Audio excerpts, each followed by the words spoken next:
Bienvenidos a Historia de nuestros santos, un espacio creado para acercarte cada día la vida del santo que la Iglesia celebra.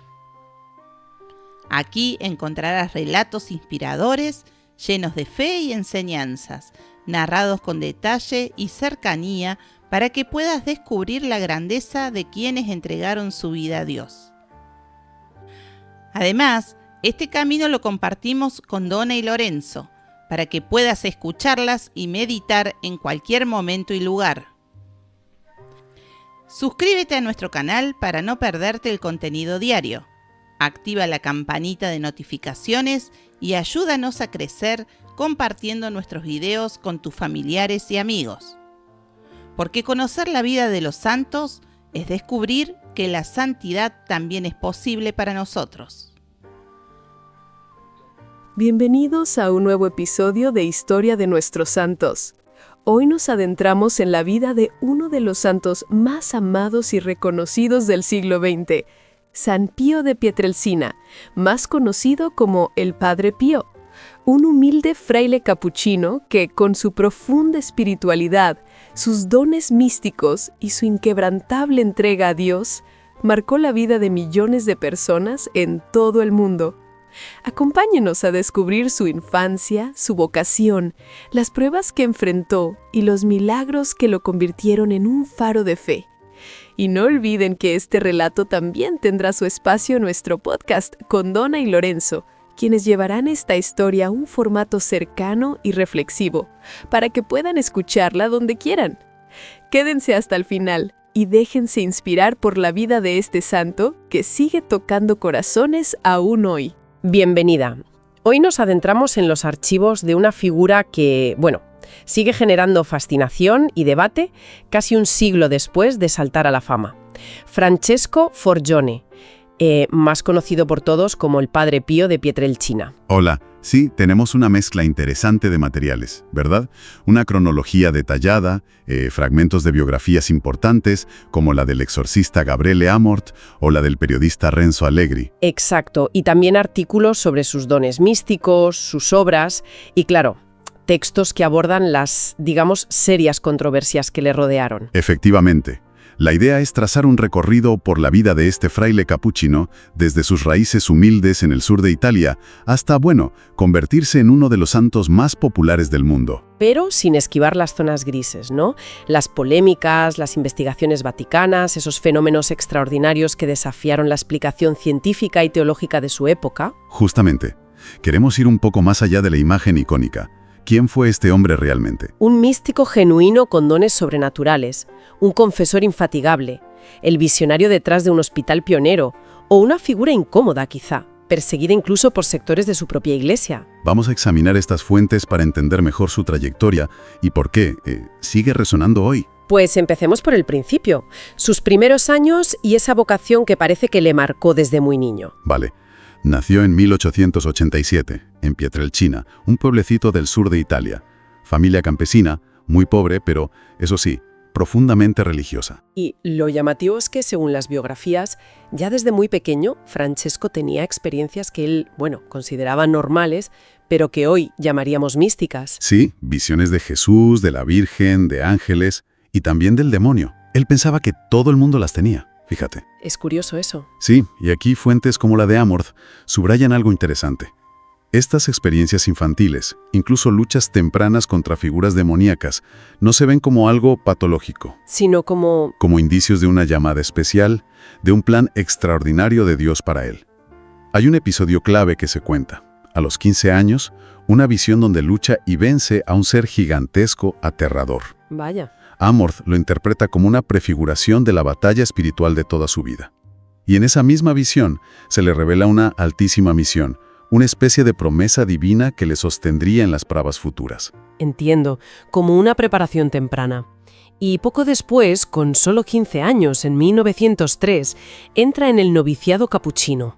Ahí adopta el nombre de Fray Pío. Eso es. Y las fuentes coinciden en algo. Su salud siempre fue muy precaria. Sí, y hay detalles curiosos de sus años de formación. Compañeros que decían que apenas le veían estudiar, que pasaba horas en oración. pero luego en los exámenes o en clase sabía las materias. Como si, las aprendiera de otra forma. Y además esa enfermedad extraña que le obligaba a volver a Pietrelcina, ¿no? Que solo allí podía tolerar la comida. Exacto. Y esos periodos fuera del convento, aunque con permiso de sus superiores, fueron cruciales. Pasó casi 7 años intermitentes entre 1909 y 1916 en Pietrelcina. No fueron años perdidos, por lo que se ve. Para nada. Las biografías describen un tiempo de oración intensísima, de meditación profunda sobre la pasión de Cristo y de mucha dirección espiritual por carta. Se ordenó sacerdote en 1910. Y ese mismo año, 1910, ocurre algo que desde el punto de vista espiritual es fundamental. Sí, se ofrece a Dios como víctima por los pecadores y las almas del purgatorio. Amort lo describe como un compromiso de un valor inmenso, pero también de un riesgo personal tremendo. ¿Por qué tremendo? Porque implicaba en la teología mística aceptar voluntariamente sufrimientos extraordinarios por la salvación de otros. Es, algo muy fuerte. Esa idea de ofrecerse como víctima es potente, sí. Quizás ayuda a entender sufrimientos posteriores. Ya en Pietrelcina, sus misas empezaron a llamar la atención. Larguísimas, a veces hasta 4 horas. Y por la intensidad con que las vivía. Y es también en 1910, según cuentan, cuando experimentó los estigmas invisibles, rezando bajo un olmo. Sí, en un lugar llamado Piana Romana, los dolores de la crucifixión pero sin heridas visibles. Y otros sufrimientos místicos, como sentirse flagelado o coronado de espinas, se hicieron frecuentes entonces. Todo esto nos lleva al fenómeno que, lo catapultó a la fama mundial, los estigmas visibles. El 20 de septiembre de 1918. Ya estaba en el convento de San Giovanni Rotondo. Él mismo lo describió en cartas.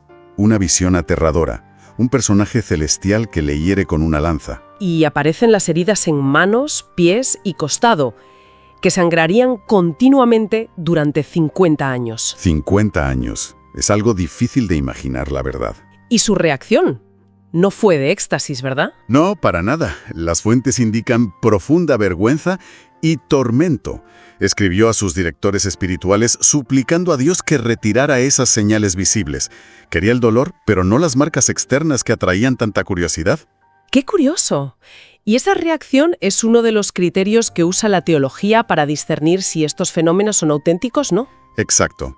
La aparición de los estigmas desató una oleada de peregrinos, claro, pero también mucho escepticismo y una enorme cautela por parte de la jerarquía eclesiástica. Se ordenaron exámenes médicos. Sí, figuras como el doctor Romanelli, el doctor Bignami, con conclusiones diversas. Pero el doctor Giorgio Festa, tras un estudio más largo, afirmó que eran inexplicables científicamente. ¿En qué sentido? Sangraban sin coagular, no se infectaban, no cicatrizaban. Algo muy raro. Sin embargo, la Iglesia, el Vaticano, se mantuvo muy reservado. El Santo Oficio, que hoy es el dicasterio para la doctrina de la fe en sí, emitió un decreto en 1923 declarando que no constaba la sobrenaturalidad de los hechos. Una fórmula muy cauta, ni sí ni no. Pero que frenaba cualquier culto oficial. Claro. Y aquí entra en juego una figura muy polémica, el padre Agostino Gemelli. Médico, psicólogo y fraile franciscano, una autoridad. Exacto. Visitó al Padre Pío en 1919, pero el encuentro fue muy breve, unos minutos. Padre Pío se negó a mostrarle las heridas sin permiso explícito de Roma o de sus superiores. ¿Y Gemelli se ofendió o ya iba predispuesto? ¿Quién sabe? Pero emitió informes demoledores. Calificó los estigmas de origen neurótico, histérico, quizá autoinfligidos por su gestión. Vaya. Y esos informes, como señala Renzo Allegri, tuvieron un peso enorme en las decisiones negativas del Santo Oficio. Los estigmas, aunque famosos, no fueron los únicos fenómenos extraordinarios que se le atribuyeron. No. Las fuentes están llenas de testimonios sobre otros dones. La lista es larga. ¿Por ejemplo? Pues mira, bilocación, estar en 2 sitios a la vez. Hay relatos como el de la marquesa Risani, que afirmó que el Padre Pío asistió al nacimiento de su hija en Udine, estando él en San Giovanni Rotondo. ¡Increíble! O el testimonio atribuido a don Orione, que dijo haberle visto en Roma durante la beatificación de Santa Teresita. Algo que Pío XI pareció confirmar. Luego, el perfume. El olor de santidad, ¿no? Eso es. Mucha gente decía percibir una fragancia intensa, inexplicable, a rosas, violetas, cerca de él o de objetos que había tocado, o como señal de su intercesión a distancia. ¿Qué más? Lectura de corazones, quizá el don más relevante para su ministerio. Se decía que conocía los pecados ocultos de los penitentes o les revelaba cosas de su vida interior que solo ellos sabían. Clave para la confesión. Claro. Curaciones. Se le atribuyen muchas, inexplicables médicamente. 2 casos muy famosos. Gemma Di Giorgi, una niña que nació sin pupilas y que empezó a ver tras encontrarse con él, aunque seguía sin tener pupilas médicamente. Qué misterio. Y el de Matteo Pio Colella, un niño curado de meningitis fulminante en el año 2000. Ese fue el milagro reconocido para su canonización. Luego está la transverberación. Sí, una experiencia mística que él describió en agosto de 1918, poco antes de los estigmas visibles. Como sentir el corazón traspasado por un dardo de fuego. Una herida física y espiritual de amor divino. Y las luchas con el demonio. Constantes y aterradoras, según sus cartas y testimonios. A veces físicas, que le dejaban golpeado. Visiones del demonio bajo apariencias engañosas, ángel de luz, sus superiores, figuras sagradas. Tuvo que desarrollar un discernimiento muy agudo. Es una acumulación de fenómenos, realmente asombrosa. Pero es importante lo que dicen las fuentes teológicas como Amorth, ¿no?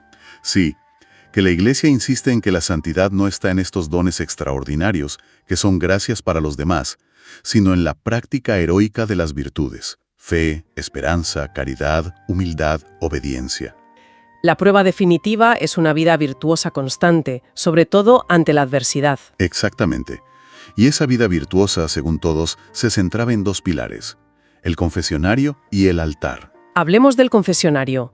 Las cifras son impactantes. Jornadas de 10, 12, hasta 19 horas confesando. Él lo describía como una lucha agónica para arrancar almas de las garras de Satanás. Era conocido por ser muy exigente, a veces brusco. Buscaba arrepentimiento sincero, propósito de cambiar, no toleraba la superficialidad. Sí, hay muchísimas anécdotas de cómo confrontaba a la gente con sus pecados ocultos, o negaba la absolución si no veía arrepentimiento real. Pero ojo, las mismas fuentes recalcan que también era un transmisor profundo de la misericordia de Dios. No quería humillar, sino provocar conversión. Eso es, hay una frase atribuida al obispo cesarano que le dijo a Pío XII: «Santidad, este hombre quita los pecados del mundo». Para Padre Pío, el confesionario era un tribunal de la misericordia, pero también una cátedra sufrida. Decía que sentía físicamente el peso de los pecados que absolvía. ¡Qué barbaridad! Y el otro pilar, la misa. Quienes asistieron las describen como una experiencia sobrecogedora. No eran misas rápidas, no. Largas, lentas, marcadas por su conexión visible con el misterio. Se le veía conmoverse, llorar en silencio, secándose con un pañuelo, golpearse el pecho con fuerza. Pausas largas, como si estuviera en otra realidad o le faltaran las fuerzas. Dicen que era como asistir al Calvario. Sin duda. Para él, la Eucaristía era el centro absoluto de su vida y misión. La fuente de su fuerza, el momento cumbre de su identificación con Cristo sufriente. Hay una frase suya muy citada: el mundo podría existir sin el sol, pero no sin la Santa Misa. Tal cual, y el impacto en los fieles era enorme. Muchas conversiones, vocaciones sacerdotales y religiosas surgieron simplemente por asistir a su misa. De esta espiritualidad tan centrada en la oración y en compartir el sufrimiento de Cristo, nacieron también sus obras más visibles.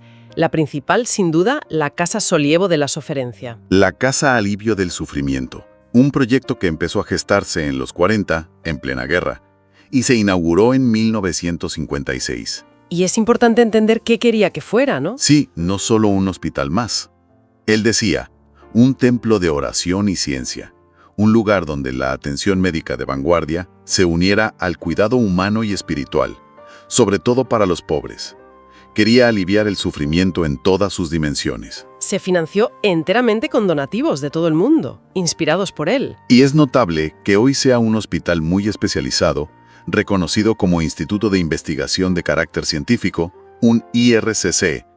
Eso valida su visión de unir fe y ciencia al máximo nivel. Junto a la casa surgieron los grupos de oración. ¿Cómo fue eso? De forma bastante espontánea. Durante la Segunda Guerra Mundial, Pío XII pidió intensificar la oración. Los hijos espirituales del Padre Pío, por todas partes, empezaron a reunirse para rezar siguiendo sus indicaciones. ¿Y él lo alentó? Sí, les dio una estructura mínima. Hoy hay miles por todo el mundo. Son una red de oración que sigue siendo el soporte espiritual de la Casa Solievo y de su espiritualidad: oración, confianza en Dios y caridad. Mencionas a los hijos espirituales, una red enorme de gente que buscaba su guía. Y hay un detalle curioso en algunas fuentes, como la de Amorth, lo de comunicarse con él a través del ángel de la guarda. Sí, Padre Pío tenía una devoción muy profunda y, digamos, familiar a su ángel custodio, y animaba a sus dirigidos a hacer lo mismo. Les decía: si no podéis venir o escribirme, mandadme a vuestro ángel con el mensaje. ¿Y funcionaba? Hay muchos testimonios de gente que afirma haberlo hecho y haber recibido respuesta o ayuda a través de él. Es un aspecto peculiar de su espiritualidad que refleja esa familiaridad con lo sobrenatural que tenía. Pero esta vida tan extraordinaria no estuvo exenta de sombras profundas. Hablemos de las controversias y persecuciones que vinieran, paradójicamente, mucho desde dentro de la misma Iglesia. Así es. Sufrió principalmente 2 largos periodos de restricciones durísimas impuestas por el Santo Oficio. El primero, muy severo, de 1923 a 1933. 10 años. Y el segundo, quizá aún más doloroso por las circunstancias, entre 1952 y 1962, más o menos. Las acusaciones fueron cambiando con el tiempo. ¿De qué se le acusaba exactamente? Parece una mezcla. Al principio, las dudas eran sobre los estigmas y los fenómenos místicos. La opinión de Gemelli sobre histeria o fraude pesaba mucho. También, según Allegri, hubo acusaciones del clero local. Envidia. Veían con recelo su enorme popularidad, la afluencia de peregrinos, los donativos. Llegaron a acusarle de fomentar una especie de paganismo oculto a la personalidad. Más tarde, en los 50 y 60, las sospechas fueron hacia la gestión económica de la Casa Solievo. Claro, llegaba muchísimo dinero. Exacto. E incluso surgieron acusaciones calumniosas sobre supuestas relaciones impropias con algunas hijas espirituales. Esto último llevó a medidas extremas, ¿no? Vigilancia, micrófonos ocultos. Sí, fue uno de los episodios más humillantes. Durante la visita apostólica ordenada por Juan XXIII, dirigida por Monseñor Macarioni, una visita que las biografías califican de desastrosa por su hostilidad, se instalaron micrófonos. ¿Dónde? No solo en el locutorio donde recibía visitas. Hay fuertes indicios de que también en su celda, e incluso en el confesionario. En el confesionario. Cubrió uno. Fue una violación flagrante de su privacidad y del sigilo sacramental. Terrible. ¿Y las consecuencias prácticas de todo esto? ¿Las sanciones? Muy severas en ambos periodos. Prohibido celebrar misa en público, solo en la capilla privada. Prohibido confesar, el núcleo de su ministerio. Increíble. Restricciones drásticas a las visitas y la correspondencia. Vivió prácticamente aislado durante años, bajo vigilancia constante. ¿Y los papas de la época? Hubo vaivenes, ¿no? Sí. Pío XI impuso las primeras restricciones, basándose en informes negativos, aunque al final parece que suavizó su postura y levantó algunas. Pío XII, en cambio, mostró más confianza y apoyo, permitiéndole retomar su ministerio público. Y luego Juan XXIII. Ahí se complicó de nuevo. Alarmado por nuevos informes negativos, incluyendo uno muy crítico del propio general capuchino, ordenó la visita de Monse Macari, que trajo nuevas restricciones. Pero luego cambió de opinión, dicen. Las fuentes sugieren que sí, que el mismo Juan XXIII, antes de morir, se arrepintió de esa dureza y pidió que le dejaran en paz. Finalmente, fue Pablo VI quien levantó definitivamente todas las restricciones y le mostró afecto y veneración. A pesar de todo este calvario, acusaciones, prohibiciones, sentirse espiado, ¿cómo reaccionaba él? Las fuentes coinciden. Obediencia heroica. Su respuesta siempre era: hágase la voluntad de Dios, aunque le pareciera injusto. Sufría intensamente, claro. En cartas privadas se siente prisionero, tratado como un malhechor. ¿Pero públicamente? Mantenía la serenidad, incluso el buen humor en los recreos con sus hermanos. Hubo laicos como Emanuele Brunato que intentaron defenderle a capa y espada, amenazando con publicar documentos comprometedores. ¿Y qué hizo el Padre Pío? Le ordenó detenerse y confiar en la obediencia. Allegri insiste mucho en la envidia del clero local como motor inicial, y considera inexplicable la facilidad con que esas acusaciones encontraron eco tan alto en el Vaticano. Una obediencia en medio de la prueba muy llamativa. Llegamos así a sus últimos años. El 20 de septiembre de 1968 celebró los 50 años con los estigmas, una misa multitudinaria. Casi una despedida, sí. Pocos días después, la madrugada del 23 de septiembre de 1968, falleció. Tenía 81 años, en su celda, con el rosario en la mano. Sus últimas palabras: Jesús, María. Eso dijeron los frailes que le asistieron. Y un detalle que siempre se destaca. Poco antes de morir, las heridas de los estigmas, que sangraron medio siglo, desaparecieron por completo, sin cicatriz, piel lisa. Qué final tan simbólico, ¿no? Su funeral fue una manifestación impresionante de devoción popular. Más de 100.000 personas en San Giovanni Rotondo. Una barbaridad. Y el camino hacia el reconocimiento oficial de la Iglesia, después de tantas idas y venidas, se abrió relativamente pronto. Sí, el proceso de canonización empezó en 1969. Juan Pablo II lo declaró venerable en 1997. Reconoció la heroicidad de sus virtudes y, significativamente, el carácter sobrenatural de los estigmas, superando las dudas históricas. Fue beatificado en 1999. En una ceremonia multitudinaria en Roma, sí, y canonizado como San Pío de Pietrelcina en 2002. El milagro fue la curación inexplicable del niño Matteo Pio Colella de meningitis fulminante, atribuida a su intercesión. Recapitulando, hemos repasado una vida que desafía categorías simples, marcada por fenómenos extraordinarios que aún dividen opiniones, un ministerio sacerdotal de intensidad casi sobrehumana, Centrado en la confesión y la Eucaristía, la creación de obras de caridad perdurables como la Casa Alivio del Sufrimiento y los grupos de oración. pero también atravesada por un sufrimiento físico y moral constante, incluyendo la incomprensión y la persecución dentro de su propia iglesia. Sí, Es complejo. totalmente. Y creo que, más allá del debate sobre los dones místicos que, como dijimos, la Iglesia considera secundarios, el mensaje central que se desprende de su vida es claro. ¿Cuál dirías que es? La absoluta primacía de la oración. Él se definía como un pobre fraile que reza. El valor redentor del sufrimiento unido a Cristo, la centralidad vital de la Eucaristía y la confesión. ¿Una confianza radical en Dios? Reza, ten fe y no te preocupes, su frase famosa, y una devoción filial muy tierna a la Virgen María. Ese es el núcleo de su legado, creo yo.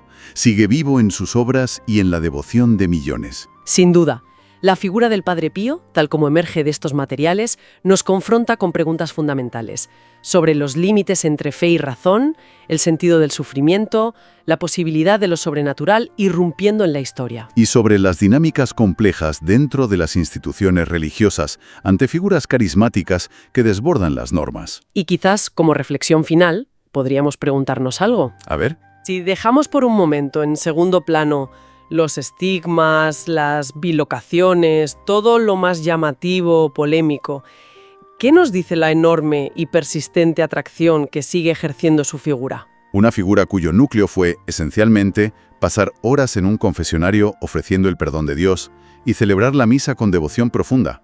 Exacto. ¿Qué nos dice esa atracción masiva? Quizá revela una sed espiritual que no se apaga, una necesidad profunda de reconciliación personal, de encontrar un sentido trascendente al sufrimiento, una conexión directa con lo sagrado, necesidades que, lejos de disminuir, parecen muy vivas en nuestro tiempo, ¿no crees? Espero que hayas disfrutado conocer más sobre su vida y legado tanto como yo disfruté compartirlo contigo. Si te ha gustado este video, no olvides suscribirte a nuestro canal Historias de Nuestros Santos. Es totalmente gratis y tu apoyo nos ayudará a seguir creciendo y trayéndote más historias inspiradoras. Activa la campanita para no perderte ningún video y deja tus comentarios abajo. Gracias por estar aquí y hasta la próxima.